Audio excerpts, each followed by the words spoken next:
Saúde da mulher e ancestralidade feminina, superando as dores das nossas ancestrais. Olá, estimadas, espero que estejam bem. Sejam bem-vindas aqui no meu canal Adriana Freitas Saúde Total Integral. Eu sou Adriana Freitas, eu sou psicóloga, terapeuta sistêmica e empreendedora e venho hoje para falar com você sobre esse tema tão importante da saúde da mulher, que são as nossas ancestrais. Nós trazemos uma bagagem, uma construção do nosso feminino a partir da nossa linhagem de mulheres, né? Tanto a linhagem feminina da parte da nossa mãe quanto da parte do nosso pai. Nós vamos ter influências das duas linhagens. Nós vamos perceber e buscar observar melhor a linhagem da nossa mãe, que tem muitos elementos importantes que são significativos aí nas nossas construções. Hoje eu quero pontuar alguns aspectos específicos relacionados às dores emocionais que essas mulheres vivenciaram e que muitas das vezes nós estamos repetindo na nossa vida hoje. Estamos muitas vezes leais a essas mulheres em relação aos padrões que elas vivenciaram, as emoções, aos comportamentos, hábitos, e que nós precisamos superar, compreender, elaborar, ressignificar, honrar para superar. Então, gente, nós vamos, eu gosto, de trabalhar na minha prática clínica com uma técnica que é o genograma familiar. Essa técnica é um desenho, a gente faz um desenho da nossa ancestralidade feminina. Inclusive eu ensino a fazer esse genograma no curso Saúde Total Integral. Vou deixar o link na descrição para quem tiver interesse em aprofundar nesse trabalho. E nós fazemos esse desenho, mas ele é um desenho diferente só da grade, porque nós fazemos uma leitura a partir das histórias das nossas ancestrais. Então, nós vamos buscar essas histórias, essas informações para registrar nesse genograma, também chamado aí de árvore genealógica, mas como é uma técnica e é recheada com essas informações, então a gente chama pelo nome técnico, que é o genograma. Nesse genograma, nós vamos observar como essas mulheres viveram, o que essas mulheres sentiram, como elas vivenciaram os relacionamentos, e como que elas deixaram essas heranças e essas bagagens para nós, através dos ensinamentos, das falas, dos comportamentos, na vivência, entre nós mulheres com elas. E o primeiro ponto importante aí que a gente pode observar e que, vamos dizer assim, a célula ali da família são os relacionamentos de casal. E aí nós vamos observar quais são as dores emocionais dos relacionamentos das nossas ancestrais. Às vezes nós estamos vivenciando um relacionamento tóxico, e quando a gente olha na linhagem das nossas mulheres ancestrais, a gente vai vê-las exatamente vivendo aqueles mesmos tipos de padrões de relacionamento. Então observe na sua família, nas mulheres da sua família, como elas vivenciaram os relacionamentos amorosos. Segundo ponto que nós vamos observar é como essas mulheres vivenciaram a maternidade. Qual é o peso, o valor, a responsabilidade colocada em cima do papel de maternidade para nós. Nós podemos também estar revivendo informações, revivendo sentimentos que as nossas ancestrais vivenciaram em relação à maternidade também. Foram sentimentos positivos ou foram negativos? Como foi a nossa vivência, a nossa relação com a nossa mãe? Às vezes a gente espelha mais as nossas avós, as nossas tias, Então a gente vai observar essa função da maternidade.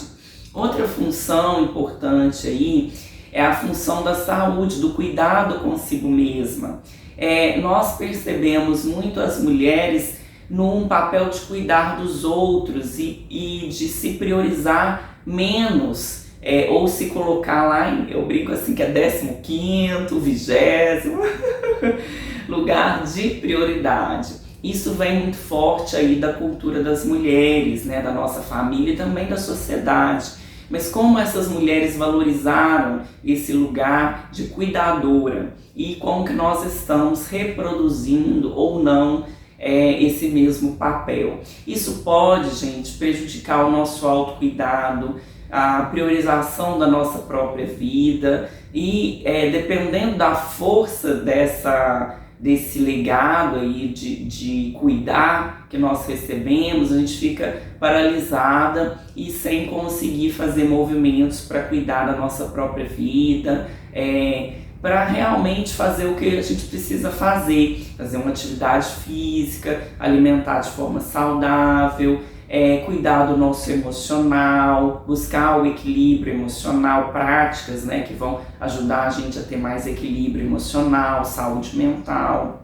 Então a gente precisa avaliar esse ponto do cuidar, né?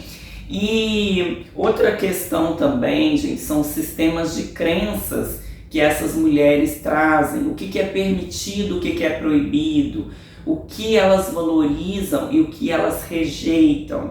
Nós vamos desde a infância aprendendo com elas um sistema de crenças que pode ser positivo ou pode ser negativo, né, para a nossa vida hoje. E isso vale para todas as áreas, né? Relacionamento, trabalho, família, lazer, inclusive o prazer. Qual o sistema de crenças sobre o prazer? O que essas mulheres transmitiram sobre sexo, sexualidade, viver o prazer?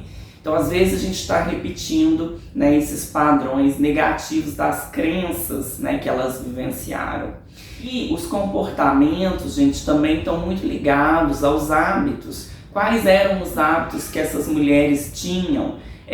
Como elas se comportavam na vida? Quais eram as atitudes mais comuns, né, dentro da vivência, né, familiar? Então, a gente vai observar esses hábitos porque... Por exemplo, eu fui sedentária até os meus 33 anos. Depois que eu fui compreender, analisar as minhas ancestrais, a maioria delas, né, não tem uma prática de exercício, nunca se cuidaram, ou se cuidaram, mas abandonaram esse autocuidado em algum determinado momento. Então a gente cria, né, a gente constrói esses hábitos muito ligados a elas, né, o que elas transmitiram como sendo hábitos de vida, de viver, de se comportar, de se relacionar. Né? Então a gente vai observar, né, gente, que todas essas situações podem gerar dores emocionais na vida dessas mulheres e à medida que nós repetimos os seus padrões, nós também podemos estar revivendo as mesmas dores emocionais. Então aqui o fundamental é nós compreendermos quais são essas bagagens recebidas, quais são as dificuldades vivenciadas, quais são os pontos positivos, né, para que a gente possa superar. Eu gosto muito da ideia de trabalhar com a ideia de honrar e superar. Honrar, gente, na minha concepção, é a gente olhar para essas mulheres e reconhecê-las nas suas fraquezas e nas suas forças. Honrar é ver a verdade, né, e não mascarar a realidade que nós vivenciamos. E ao compreender, né, honrar dessa forma, nós também conseguimos ver os pontos que nós precisamos melhorar para a nossa vida, para a nossa realidade hoje. Nós tendemos a ser muito leais a essas mulheres, muito por busca de amor, desejando sermos amadas por essas mulheres. E nós precisamos superar, né, essa lealdade quando ela nos prejudica. Nós podemos escolher quais os padrões nós desejamos ser leais e quais os padrões nós precisamos ser desleais para superá-las, para poder ter uma vida melhor do que elas. Superar, gente, não é desmerecer a história, não é a gente rejeitar essas mulheres, mas é reconhecer que elas tiveram as suas limitações, as suas dificuldades, e nós temos, né, um compromisso evolutivo de crescermos mais, de nos desenvolvermos mais e fazer esse compromisso evolutivo para a nossa própria vida, né, para que a gente crie, né, e melhore a vida para as nossas sucessoras também, para as nossas descendentes, né, enquanto mulheres. Então, vamos olhar para as nossas ancestrais com esse olhar de investigação, de compreensão e de entendimento de quais são as heranças, qual é a força dessas heranças na nossa vida hoje, para que a gente possa evoluir também além do que elas foram. Meninas, então essa é a mensagem do dia, né? Essa é a informação do dia. Ficou alguma dúvida? Coloque nos comentários, deixe o seu joinha no vídeo, compartilhe com uma mulher que faça sentido para ela e eu te aguardo nos próximos vídeos.